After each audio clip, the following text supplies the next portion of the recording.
If you want to have a village, then you need to be a good villager.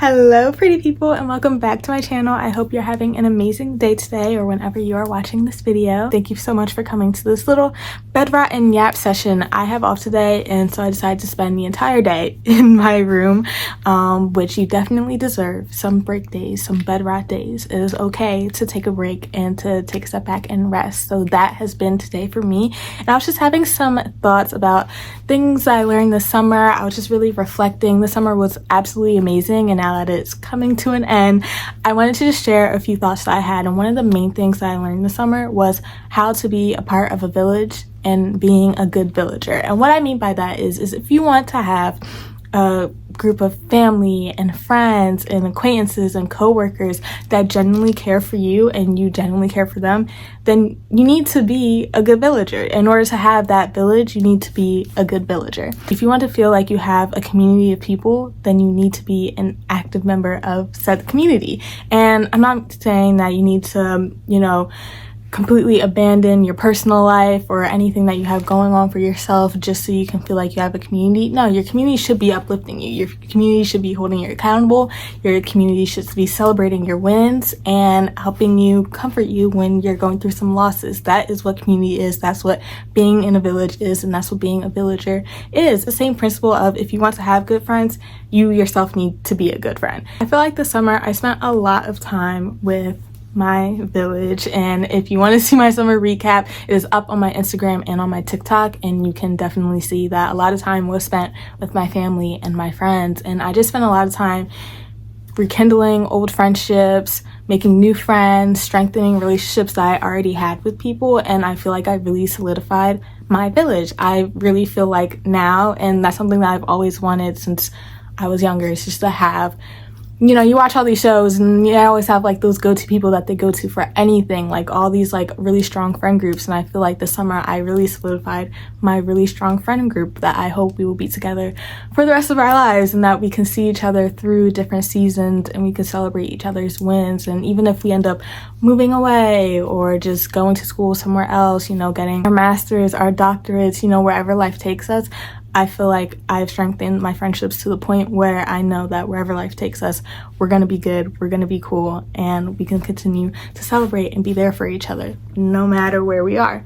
And that is one of the most amazing things about having a village. One of the main reasons why the summer was so good to me is because I spent most of my days with people that I genuinely knew cared about me and that I genuinely cared about, whether that was with my family during the week or my friends on the weekend. There were so many weekends back to back where I was not home, where I was always away, whether I was visiting friends, celebrating birthdays, going on trips. I was always surrounded by people that I loved and people that I cared about and people that I know love and care about me. And that's what makes life rich. I am rich because I have people in my life that I know love me and that I also love.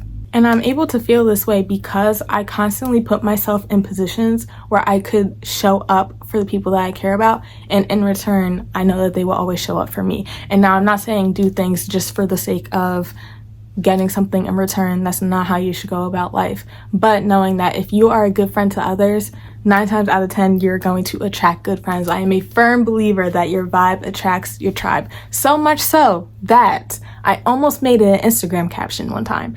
And if you know me, you know how I feel about my Instagram captions. So that means I really, really, really like that saying. So yes, your vibe attracts your tribe. And if you continue to be yourself, but also be there for people, you will attract people who love you for who you are and will be there for you, not for anything in return, but because they care about you and you care about them. And that is so important. You need to be a good neighbor. And sometimes being a good neighbor and being a good friend doesn't have to be some grand gesture. It doesn't have to cost you any type of money. Being a good friend is showing up in the quiet moments too. It doesn't have to be anything crazy. You don't have to always go out and make plans to hang out. Being a good friend can literally just be picking up the phone and asking how somebody's day was, or sending them a TikTok and be like, hey, this made me think of you. It's in the small things too, and that's what makes friendships stronger. It's not waiting until you can get together and have like a big dinner. It's calling and just saying, hey, you were on my mind.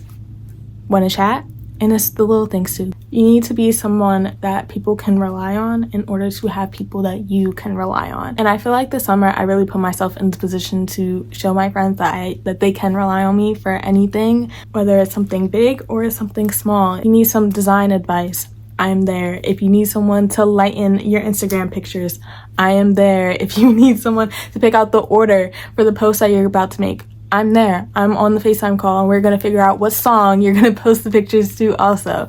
If you're having a birthday party, I am there. Matter of fact, not only am I there, I'm getting there early that morning so I can help you run errands and help you set up for the party.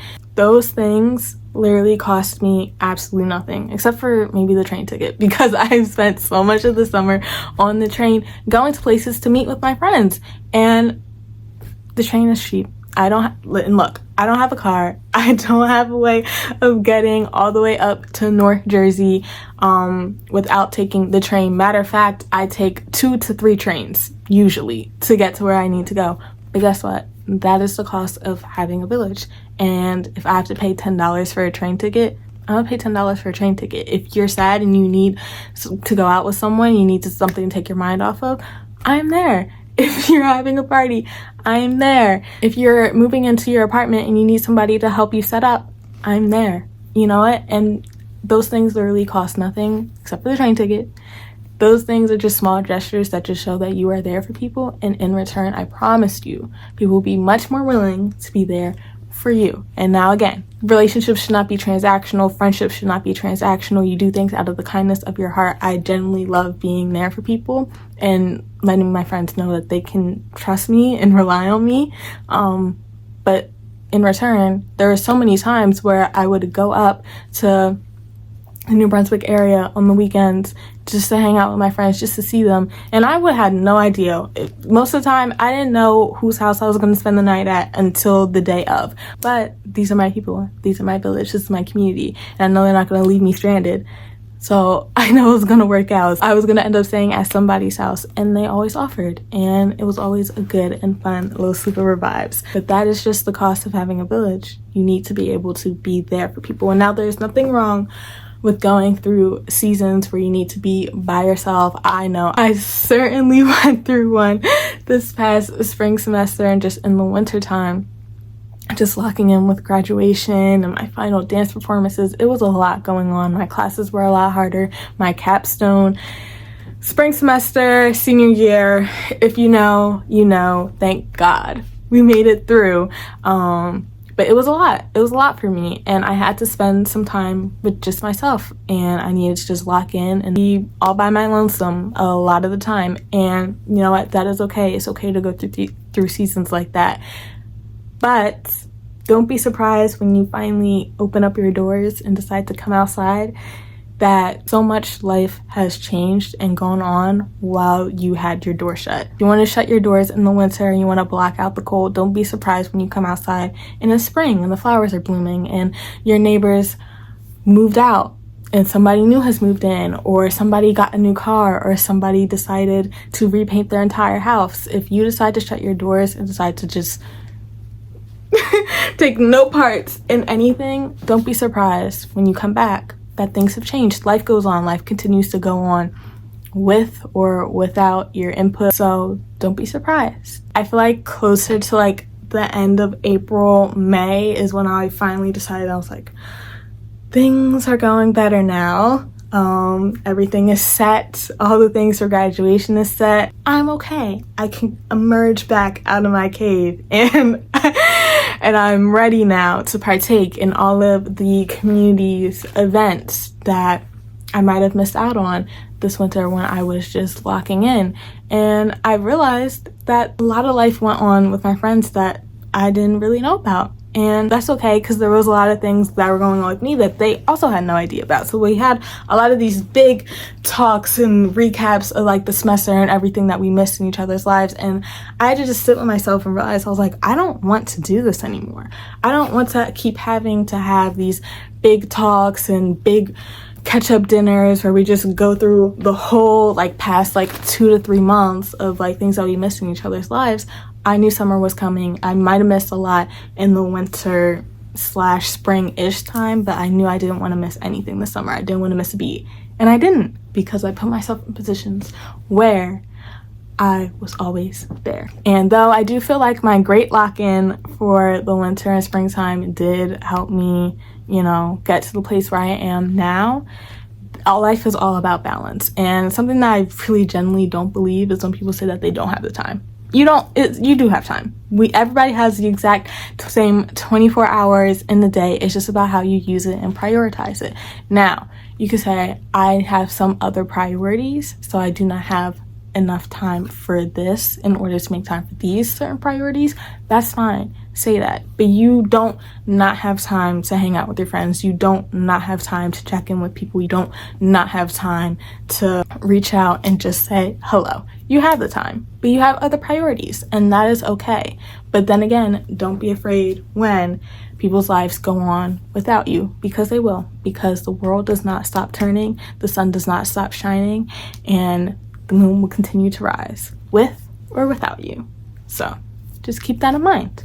I feel like two things can coexist at the exact same time. You can work on yourself and your own personal goals and still make time for your friends and your family and your community and your village.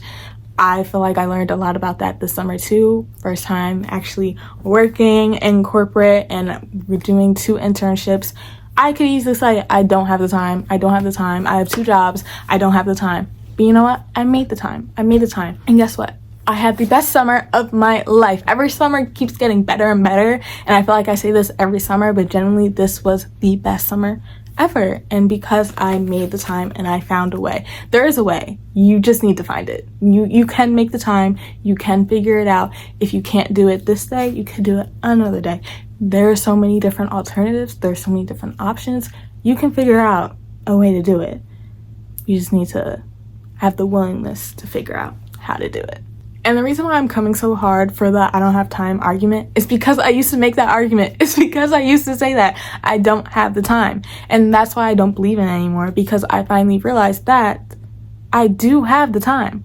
I've figured out a way to make the time. And now it's a lot easier to make that time when you're only working Monday through Friday and then you have the weekends free. So it's like, look, I can make it work on the weekend. You know, it's a lot easier. I know sometimes it's hard when you're in school because your weekends are spent with studying, but you could find other ways. You could study together. You could get up earlier to study and then hang out with your friends a little bit later. You could grab lunch. You could reach out to people on your study breaks. There are so many different ways. There's so many different ways to go about it. You could find a way. It is possible. It is not impossible. People do it. And I think what I realized is that I just see so many people using their 24 hours in the day so differently. I'm like, how did you fit all of this in 24 hours? And I realized they probably didn't get up at 12 p.m.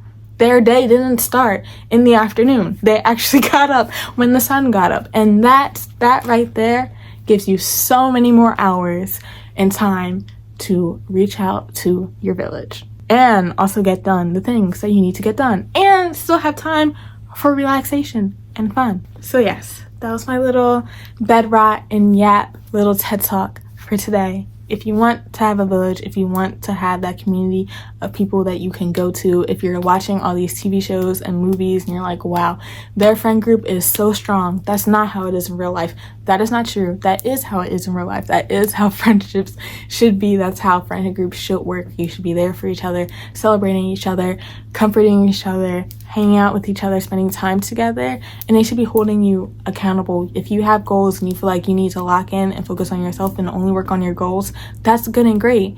Tell your friends.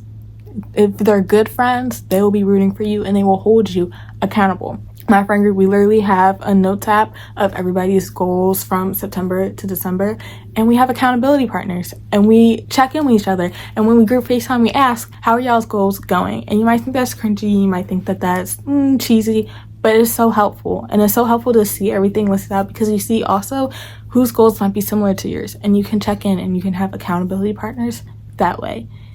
We're getting older, It's going to take a lot more to maintain your friendships, maintain these relationships as people's lives get busier and busier. We're no longer in high school. We're no longer all going to the same school. We're no longer, most of us aren't in college anymore. We've now graduated. So now we're really doing our own things. You know, in college it's a little bit easier because you might be living in the same dorm or the same apartment building. You might see each other in the dining hall or have class together.